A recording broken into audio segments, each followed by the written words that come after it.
Hi, young budding researchers, and welcome to Research Bite Size. For today's lecture series, I'll be highlighting some details on how do we collect data in research. Our objectives today, number one, we will describe the processes involved in collecting primary data. We'll also plan and design valid and reliable questionnaire and compare and contrast structured, semi-structured, and unstructured interviews. Just a short review before we go on into the discussions.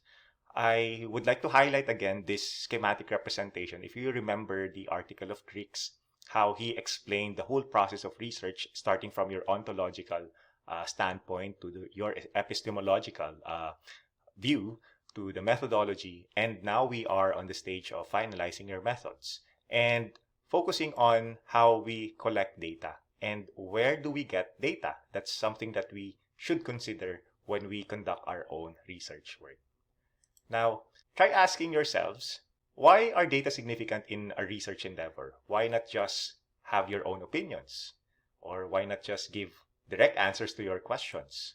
And how can we gather primary data for a specific study? So here are some points that I want you to consider why data collection methods are essential in doing research. Number one, they are considered to be the heart of a research study. Number two, it's flexible. It can either be qualitative or quantitative in nature.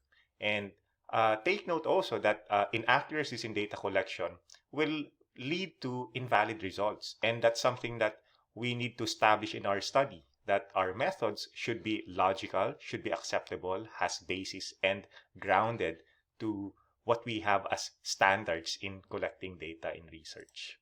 Now, looking at this schematic representation, in the method of data collection, it can either be secondary sources, or our goal really is to get primary sources. But now that we are in this situation, everything is done online, we can also use secondary sources to answer our research problem.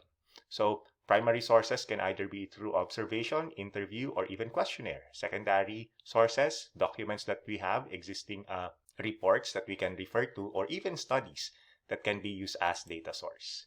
So focusing on these three. Now, let's start with questionnaires. Why do we use questionnaires? Consider this one. They're known to be low cost in terms of time and energy, and the inflow of data is quick. So from many people, respondents can complete at their own pace. And data analysis is relatively simple. So respondents' anonymity can also be assured. And of course, there is a lack of interviewer bias. All these things make up now the benefits of using questionnaires in research work. So in designing questionnaires, these are things that we should avoid. Now, what to avoid when constructing individual questions that should be constructing? So number one, avoid prejudicial language. So avoid language that is sexist in nature, disableist, racist, or even stereotyping. Imprecisions also in questions should be avoided. So avoid vague phrases such as average, regularly, great deal, since they cannot be interpreted, or they can be interpreted differently. And avoid also leading questions. So leading questions, they suggest a possible answer and somehow promotes what we call bias. So this is an example. Why do you think the government has been successful in the past 3 years? So you're only limiting the answer of your respondent as to why the government has been successful and not anymore expounding on the insights of your participants. Another one, avoid double questions. So they are impossible to answer. For example, do you like chocolate and strawberry ice cream? So if the participant answered yes, was it the chocolate one or the strawberry one? So make sure to clarify the question. Avoid also assumptive questions. And these are questions that make assumptions about people's beliefs or behaviors. So for instance, you have this, how often do you drink alcohol? So you're assuming now your participant is really drinking alcohol.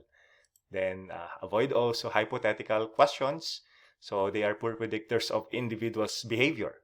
Suppose you were asked to. So in a way, maybe in situational cases to gauge the idea possible, but if this is the tone of writing your question depending on the topic that you have, I think there's a better way of expressing your questions also. Then avoid knowledge questions, technical questions. So if your questions are on IT systems, data science, coding, I think all of these things are not really general knowledge, and maybe only few, maybe experts, specialists can answer them. But if you will forward these questionnaires to the public, maybe language that they can understand and that you can gauge also from them, that would be better. Then memory recall also. So people may have difficulty recalling past events. So better provide a checklist if you will, if your study requires some memory recall questions. With all those things, what are the types of questions you may ask in a survey? Now, here are some examples. We have open questions, and they have no definitive response. So questions such as how, why, and what. Closed questions also, they are offered a pre-designed replies. So there's a choice like yes or no, true or false, or even A, B, C, D, and so on, or the Likert scale that we have 1, 2, 3, 4, 5. So these are closed questions. And here are some examples for open questions. I will not read them, but you can pause and then try to examine the question. Now, some professional tip in making use of open questions: give careful consideration to how you intend to analyze the qualitative data that results from them. So you can begin with the end in mind. You ask this one, but you already have the intention or plan how to analyze the results of this question. Another example for closed question, and you can see that there are choices already, tick boxes also on the other side. Another example of closed questions, if you ask your respondents to rank the items. Also another one, scale questions, so strongly agree to strongly disagree. Then you also have a continuum. And let's look at the advantages and disadvantages. So given the three, you can see here, open questions, their advantage, there's freedom and spontaneity of the answers, and opportunity also to probe. And for closed questions, little time, and then no extended writing. But the disadvantages, of course, for open question, time consuming, and then for closed questions, it's the loss of a spontaneous response, and then bias in answer categories could also be considered. Now, looking at this image, now make sure that you include a cover page every time you float the questionnaire, and not just as it is. You just provide them and then you assume now that your respondents know, or your participants know how to answer. Give the instructions, how long it will take, the ethics involved here, outputs, even incentives if you would like to include, and then even the return date so that they will be prompted also of the deadline. With that, it's just a simple overview, and I hope that you were able to obtain significant inputs.